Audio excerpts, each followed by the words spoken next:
Hello everyone, welcome back to the channel Calibrate Physics. In this video, you all can attempt and defer solutions of exercise questions 31 to 40 from Center of Mass and Collisions chapter of H.C. Verma. Okay, so let's have a look at the questions now.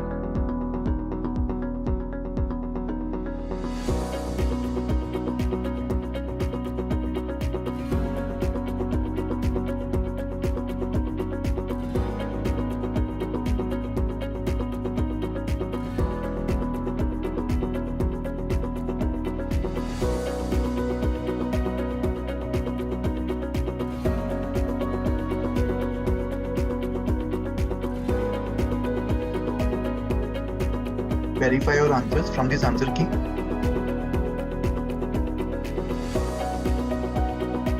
Let's start discussing the solutions now.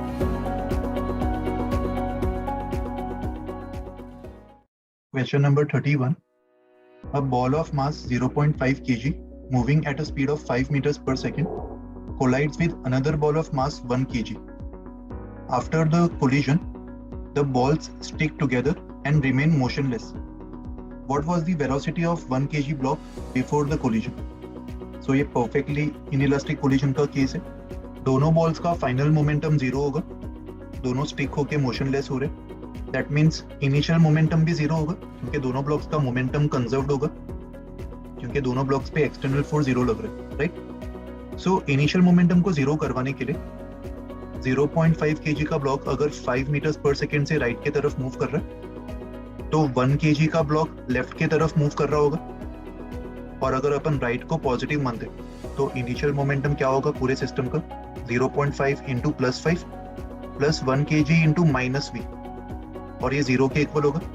That means initial velocity of 1 kg block will be 2.5 metres per second और इसके velocity का जो direction है वो 0.5 kg के velocity के opposite होगा. Okay. Question number 32. A 60 kg man skating with a speed of 10 meters per second collides with a 40 kg skater at rest and they cling to each other. Find the loss of kinetic energy during the collision. So, यहाँ पे सबसे पहले दोनों का momentum conserve कर दो, इससे दोनों का कॉमन स्पीड मिल जाएगा. Initial momentum is 60 into 10 and final momentum दोनों का 60 plus 40 total mass into common speed. Let's say common speed is v dash. तो यहाँ से 600 equals to 100 into v dash. So final speed 6 meters per second के equal आ जाएगा. तो अभी हम लोग लॉस इन के ही निकाल सकते हैं. लॉस इन के ही मतलब initial kinetic energy of the system minus final. Initial कितना होगा? हाफ इंटू 60 इंटू 10 का स्क्वायर. इनिशियली खाली 60 kg के पास के ही होगा and final half into total mass 100 into common speed का स्क्वायर. सो हाफ इंटू 60 मतलब 30 इंटू 10 का स्क्वायर 100 माइनस 100 इंटू 36/2 मतलब 18. सो 30 माइनस 18 12 इंटू 100 तो रिक्वायर्ड आंसर 1200 जूल्स आ जाएगा. ये लॉस इन के ही निकालने के लिए अपन डायरेक्टली फॉर्मूला यूज कर सकते थे. Loss in K for any two masses which are colliding is given by half into reduced mass. Reduced mass मतलब m1 m2 upon m1 plus m2 into velocity of approach, relative velocity of approach उसका square.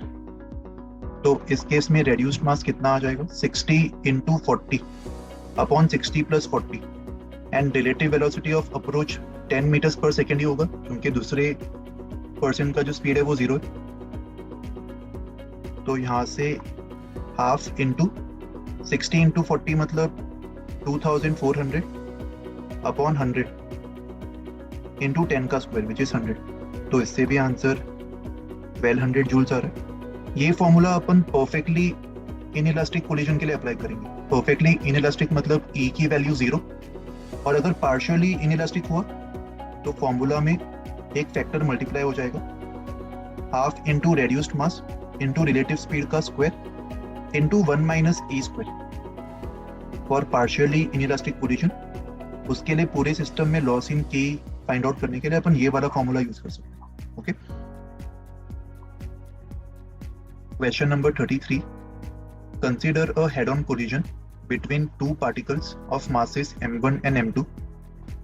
The initial speeds of the particles are u1 and u2 in the same direction, and the collision starts at t equals to 0, and the particles interact for a time interval of delta t.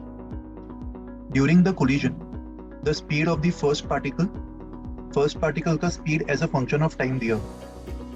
Collision से just पहले उसका speed u1 है, and during collision u1 plus t upon delta t into v1 minus u1 होगा. तो first particle का speed as a function of time दिया हुआ है और हमसे पूछा जा रहा है what is the speed of the second particle as a function of time. So यहाँ पे दोनों पार्टिकल्स को अगर अपन सिस्टम मानते, दोनों पार्टिकल्स का momentum through out the collision conserved होगा. देखो जब इलास्टिक कोलिजन होता है तो उस केस में kinetic energy before collision and after collision is same, but during the collision वो सेम नहीं होता, वो पहले डिक्रीज होता है फिर वापस इंक्रीज होता है. But for linear momentum upon through out the collision during interactive forces of collision उस समय भी अपन मोमेंटम को कंजर्व कर सकते हैं कि वो सारे फोर्सेस इंटरनल होंगे, एक्सटर्नल फोर्स सिस्टम पे जीरो होगा, right. That means initial momentum of the system ये m1 u1 plus m2 u2 के इक्वल होगा. एंड किसी भी जनरल टाइम t पे जब कोलिजन हो रहा होगा उस समय सिस्टम का जो फाइनल मोमेंटम है वो किसके इक्वल होगा, m1 इंटू पार्टिकल 1 का स्पीड. पार्टिकल 1 का स्पीड हमें दिया हुआ है u1 plus t upon delta t into v1 minus u1 plus particle 2 का मास इंटू पार्टिकल 2 का speed as a function of time. ये हमें फाइंड करना है. तो इसको फाइंड करने के लिए इनिशियल मोमेंटम और फाइनल मोमेंटम को इक्वेट कर देंगे. तो ऐसा करने पर m1 u1 के टर्म्स कैंसिल हो जाएंगे. m2 u2 equals to m1 into t upon delta t v1 minus u1 plus m2 into v2 as a function of time. So m2 into v2 as a function of time will be equals to m2 u2 minus m1 times t v1 minus u1 upon delta t. और इस पूरे equation को m2 से divide कर देंगे. So required v2 as a function of time हमें मिल जाएगा u2 minus m1 upon m2 into t upon delta t into v1 minus u1. ये हमारा फाइनल रिक्वायर्ड आंसर होगा, right. Question 34. A bullet of mass small m moving at a speed of v hits a ball of mass capital M kept at rest. तो small m मास का ये bullet मान लेते और capital M का ball है, ये रेस्ट पे है एंड बुलेट का speed v. A small part having mass m dash breaks from the ball and sticks to the bullet.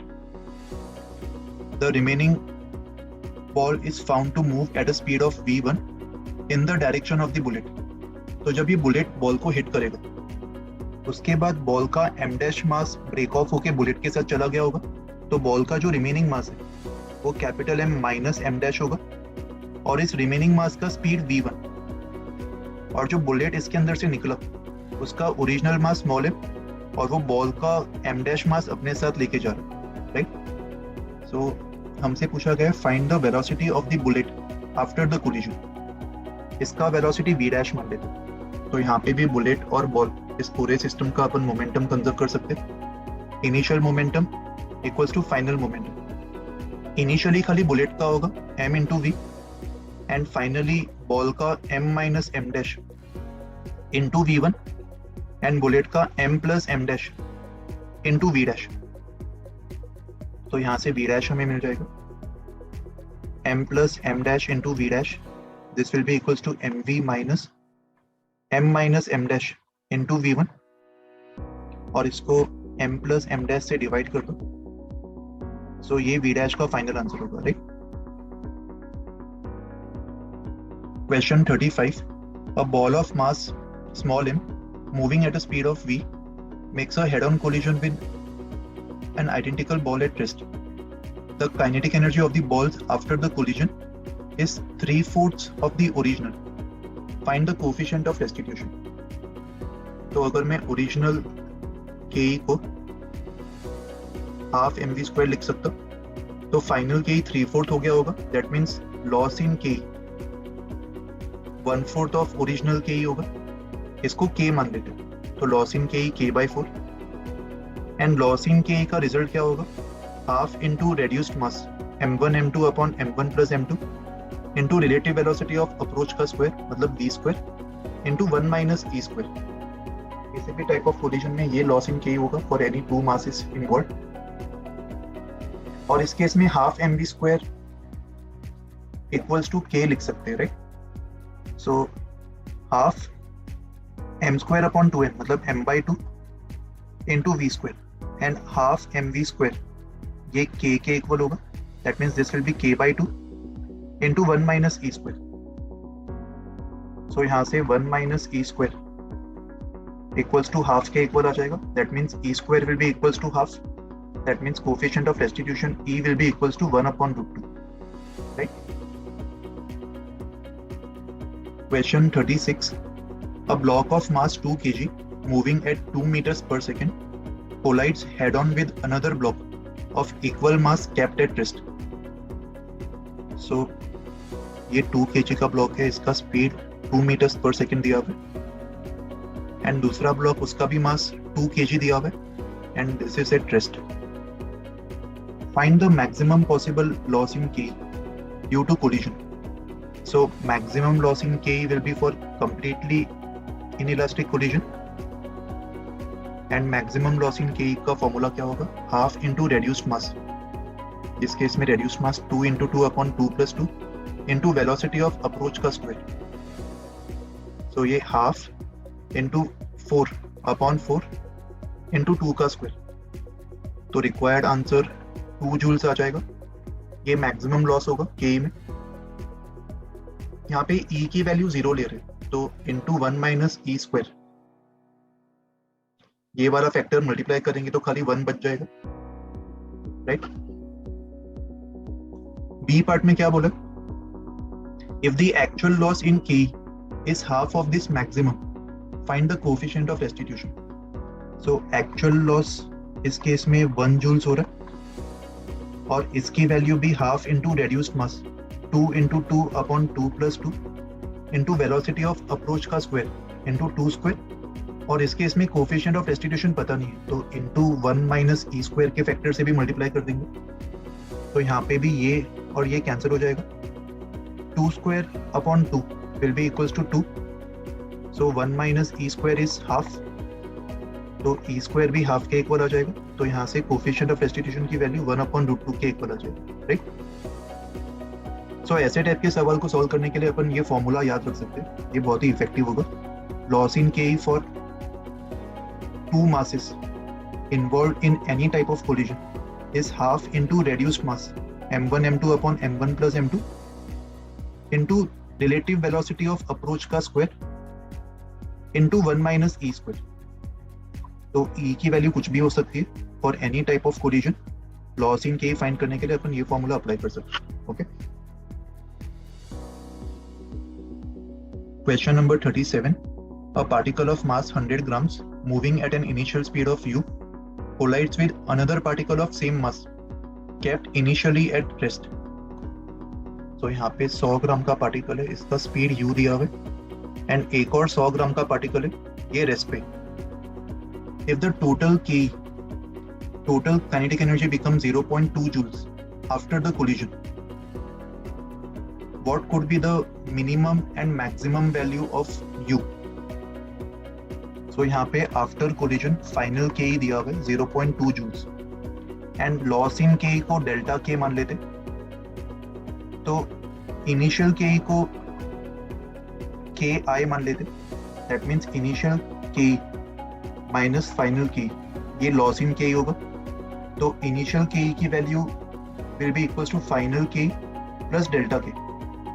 तो अगर हमें मिनिमम इनिशियल काइनेटिक एनर्जी चाहिए तो लॉस को 0 मान लेंगे, तो इसका मतलब जब डेल्टा के लॉस 0 होगा उस समय इनिशियल के की हमें मिनिमम वैल्यू मिल जाएगी जो कि फाइनल के इक्वल होगी, that means minimum initial K will be equal to 0.2 joules and similarly maximum initial K निकालने के लिए लॉस को भी मैक्सिमम ले लेंगे, तो ये फाइनल के प्लस मैक्सिमम लॉस के इक्वल होगा, एंड मैक्सिमम लॉस की वैल्यू किसके इक्वल होगी, हाफ इनटू रेड्यूस्ड मास। यहाँ पे दोनों पार्टिकल्स का मास सेम है, लेट्स से इस मास को अपन m मान लेते, तो रेड्यूस्ड मास m into m upon m plus m, ये रेड्यूस्ड मास m/2 के इक्वल आ जाएगा। So half into reduced mass into velocity of approach, इस केस में u होगा उसका स्क्वायर, इंटू 1 माइनस 0 का स्क्वायर। मैक्सिमम लॉस तभी होगा जब E 0 परफेक्टली इनइलास्टिक कोलिजन, तो इस केस में मैक्सिमम इनिशियल के मिल जाएगा। तो ये किसके इक्वल होगा, 0.2 plus 1/4 into mu square, right. और यहाँ पे हाफ mu स्क्वायर को भी अपन इनिशियल के लिख सकते, तो एक्चुअल में ये इनिशियल के का हाफ होगा। दैट मीन्स इनिशियल के माइनस इनिशियल के upon 2, which is equals to initial Ke upon 2 will be equals to 0.2. तो इस केस में इनिशियल के 0.4 जूल्स के इक्वल आ जाएगा, राइट। इसका मतलब मिनिमम इनिशियल के 0.2 जूल्स एंड मैक्सिमम इनिशियल के 0.4 जूल्स, तो करस्पॉन्डिंगली मिनिमम और मैक्सिमम यू भी मिल जाएगा। मिनिमम यू निकालने के लिए मिनिमम के यूज करेंगे, 0.2 equals to half into m into u mean का स्क्वायर, तो यहाँ से ये 2 बन जाएगा, and 2 into 2 4, so u mean की वैल्यू √4 मतलब 2 मीटर्स पर सेकेंड के इक्वल आ जाएगी। एंड सिमिलरली मैक्सिमम यू निकालने के लिए के की इनिशियली मैक्सिमम वैल्यू यूज करेंगे, so 0.4 equals to half into 0.1 into u max का स्क्वायर, तो यहाँ से ये 4 बन जाएगा, 4 into 2 8, and u max will be under root of 8 मतलब 2 meters per second. Okay. Question number 38. Two friends A and B, each weighing 40 kg, are sitting on a frictionless platform some distance d apart. So मान लेते ये 2 persons है A and B, दोनों एक frictionless platform पे खड़े, दोनों के बीच का डिस्टेंस d दिया हुआ है, एंड दोनों के mass is 40 kg.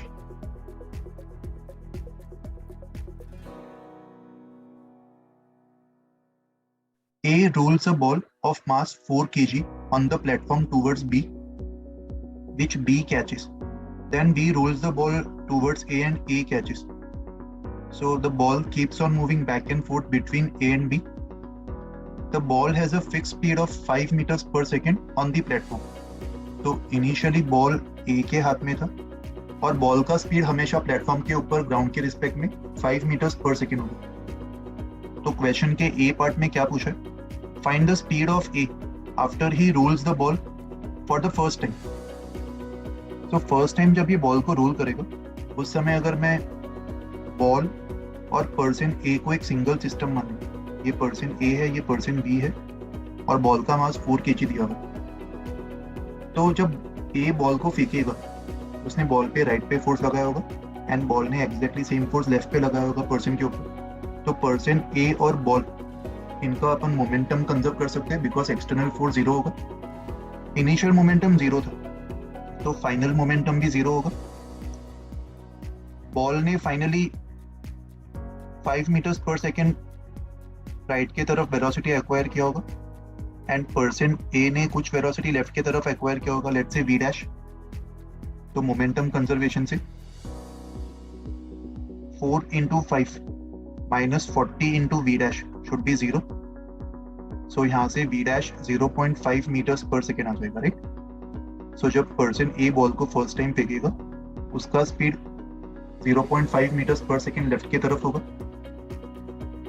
B part में क्या पूछा है, find the speed of A after he catches the ball for the first time. So जब A बॉल को कैच करेगा तो बॉल उसके तरफ 5 मीटर्स पर सेकेंड से आ रहा होगा क्योंकि B ने भी बॉल को कैच करके A की तरफ फेंका होगा, और B ने कितना वेलोसिटी एक्वायर किया होगा उसके बारे में अभी बात नहीं कर रहा, वो पूछा नहीं है सवाल में। और A का velocity before catching is 0.5 metres per second, 4 kg ball का velocity before catching is 5 meters per second. So after catching, ball A के हाथ में होगा, तो combined mass is 44 kg और इनका velocity after catching कितना होगा ये हमें फाइंड करना है. तो इसको VA1 मान लेते, velocity of A when he catches the ball for the first time.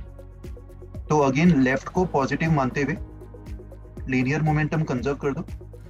40 into 0.5 plus 5 into 4, A का मोमेंटम प्लस बॉल का momentum before catching equals to total mass 44 into velocity of ball and person A combined. तो यहाँ से velocity of person after catching the ball for the first time ये हमें मिल जाएगा 20 plus 20 40 upon 44. So ये 10 upon 11 metres per second के equal आ जाएगा, राइट. ये बी पार्ट का आंसर होगा. पार्ट सी में क्या पूछा है? Find the speeds of A and B after the ball has made 5 round trips and is held by A. Okay, so part C को अलग से सॉल्व कर लेते हैं यहाँ पे. एंड पार्ट सी को सॉल्व करने के लिए एक जनरल सिचुएशन का अपन सोल्यूशन निकाल सकते हैं जिसको अपन पार्ट सी में अप्लाई करेंगे. मान लो अगर ये पर्सन ए है और पर्सन ए अगर कोई भी रैंडम स्पीड से मूव कर रहा होता, लेट्स से वीए स्पीड से, तो ये बार बार बॉल को कैच करेगा. बॉल 5 मीटर्स पर सेकेंड से ट्रैवल कर रहा है. पर्सन ए बॉल को कैच करके वापस बॉल को 5 मीटर्स पर सेकेंड से ऑपोजिट डायरेक्शन में फेंक देगा. तो ये कैच एंड थ्रो के बाद पर्सन ए का स्पीड कितना होगा?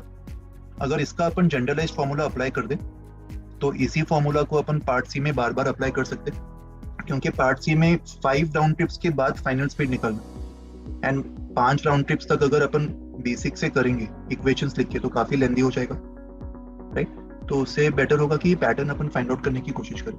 तो अपन यहाँ पे एक जनरलाइज सिचुएशन का सोल्यूशन निकाल रहे जिसमें किसी पर्सन का वेलोसिटी बॉल को कैच करने से पहले VA है and ball 5 metres per second से पर्सन की तरफ ट्रैवल कर रहा है. पर्सन बॉल को कैच करेगा और थ्रो करेगा और इस एक्टिविटी के बाद उसका वेलोसिटी V' हो गया. तो यहाँ पे पर्सन और बॉल का मोमेंटम कंजर्वेशन कर सकते. लेफ्ट को पॉजिटिव मान लो, तो इनिशियल मोमेंटम पर्सन का मास 40 kg एंड बॉल का मास 4 kg. So initial momentum will be 40 times VA plus 4 into 5 and final momentum will be 40 times V' minus 4 into 5. So 40 times V' will be equals to 40 times VA plus 4 into 5 plus 4 into 5. तो 20 plus 20 ये 40 बन जाएगा. तो यहाँ से V' की value VA plus 1 आ जाएगी. That means इस कैच एंड थ्रो एक्टिविटी में पर्सन का वेलोसिटी 1 से बढ़ जाएगा. तो इसी रिजल्ट को पार्ट सी में अप्लाई कर देते. पर्सन ए ने जब बॉल को फर्स्ट टाइम फेंका था उसने 0.5 metres per second velocity acquire कर लिया था, ये अपन कैलकुलेट कर चुके. फिर जब बॉल फर्स्ट राउंड ट्रिप करेगा तो फर्स्ट राउंड ट्रिप में जब पर्सन बॉल को कैच एंड थ्रो करेगा इसका स्पीड 1.5 मीटर्स पर सेकेंड हो जाएगा या फिर 1 प्लस इनिशियल विच इज 0.5 ये हो जाएगा फर्स्ट ट्रिप के बाद. वैसे ही सेकेंड ट्रिप के बाद 2 प्लस 0.5, थर्ड ट्रिप के बाद 3 प्लस 0.5 एंड फोर्थ ट्रिप के बाद 4 प्लस 0.5. मतलब जब बॉल फोर्थ ट्रिप करके यहाँ पे आया होगा उस समय जब पर्सन बॉल को कैच एंड थ्रो करेगा उसका स्पीड 4 प्लस 0.5 हो जाएगा. बट फिफ्थ ट्रिप के दौरान पर्सन जो है वो बॉल को सिर्फ कैच कर रहा होगा, वो कैच एंड थ्रो नहीं करेगा. तो यहाँ पे अपन अलग से सॉल्व कर लेते. फिफ्थ ट्रिप जब बॉल कंप्लीट कर रहा होगा बॉल का speed 5 metres per second and fourth trip के एंड में पर्सन का स्पीड 4.5 मीटर्स पर सेकेंड हो गया था. ये अपन कैलकुलेट कर चुके हैं इस पैटर्न से. तो यहाँ पे जब पर्सन बॉल को सिर्फ कैच करेगा उसको सिर्फ कैच करने के बाद पर्सन का स्पीड क्या होगा ये हमें वापस कैलकुलेट करना पड़ेगा, क्योंकि यहाँ से अपन ने जो रिजल्ट निकाला था that was for catch and throw. अगर फिफ्थ ट्रिप के बाद भी वो पर्सन बॉल को कैच एंड थ्रो कर देता तो इसका स्पीड अपन 5.5 मान सकते थे. बट पार्ट सी में क्लियरली दिया हुआ है that the ball is held by person A, तो सिर्फ कैच कर रहा होगा. तो इस समय बॉल को कैच करने के बाद पर्सन और बॉल का कॉमन स्पीड क्या होगा वो अपन निकाल सकते हैं अगेन मोमेंटम कंजर्वेशन से. इसको V1 मान लो एंड लेफ्ट को पॉजिटिव. तो इनिशियल मोमेंटम पर्सन का 40 इंटू 4.5, बॉल का 4 into 5, and final momentum combined mass is 40 plus 4, 44 into V1. So 40 into 4.5 मतलब 45 into 4 which is 180, and 180 plus 20, 200 equals to 44 V1.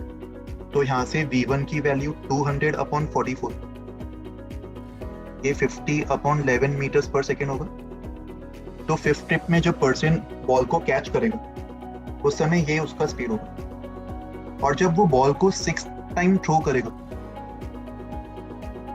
तो person का स्पीड अपन वापस 4.5 plus 1 मतलब 5.5 metres per second मान सकते हैं जब वो 6 टाइम बॉल को थ्रो करेगा.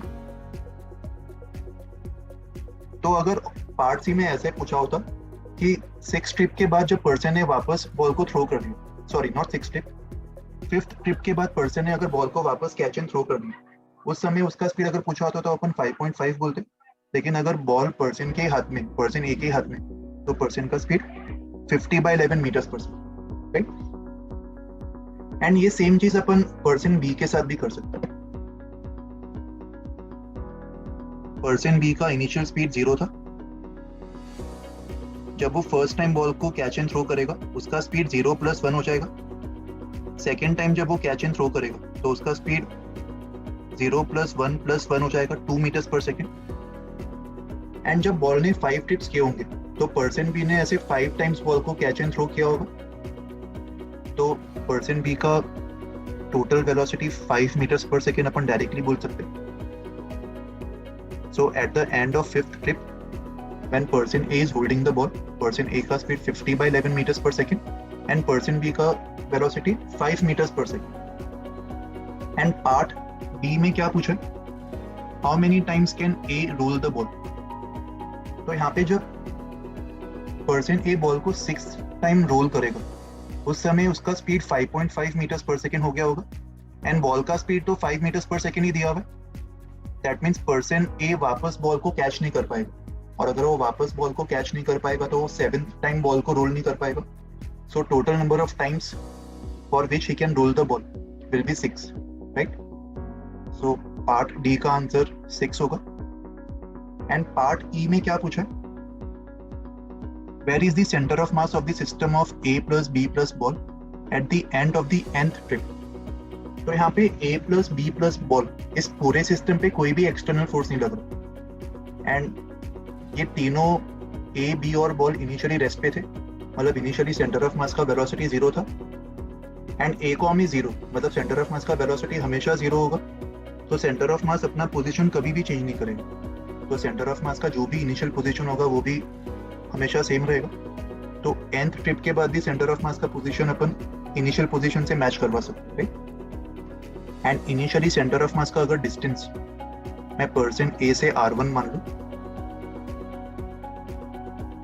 तो r1 को अपन पर्सन बी का मास 40 upon total mass of the system 40 plus 4 plus 40 times D, इसके इक्वल लिख सकते हैं. 2 मास सिस्टम के लिए r1 is m2 upon m1 plus m2 times d, right. वो फॉर्मूला अप्लाई कर दो तो ये 40 अपॉन 84 टाइम्स d होगा. 40 अपॉन 84 मतलब 10 अपॉन 21 टाइम्स d. ये सेंटर ऑफ मास का पोजीशन होगा, राइट, फ्रॉम पर्सन ए. ये पार्ट ए का आंसर होगा. Okay. Question number 39.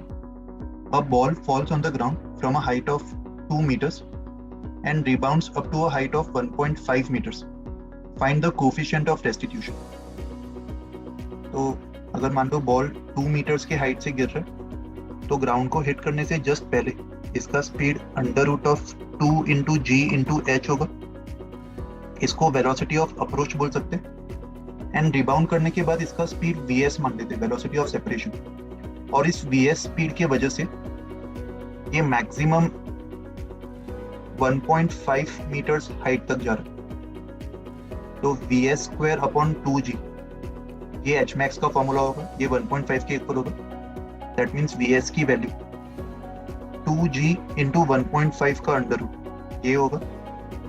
That means coefficient of restitution will be equals to velocity of separation Vs upon velocity of approach. Velocity of separation मतलब under root of 2g into 1.5 and velocity of approach मतलब under root of 2g into 2. So under root of 2g cancel हो जाएगा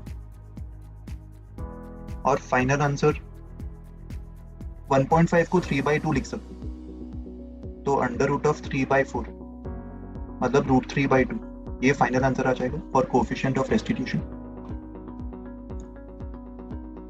question number 40, in a gamma decay process the internal energy of a nucleus of mass m decreases, a gamma photon of energy E and linear momentum E by C is emitted and the nucleus recoils.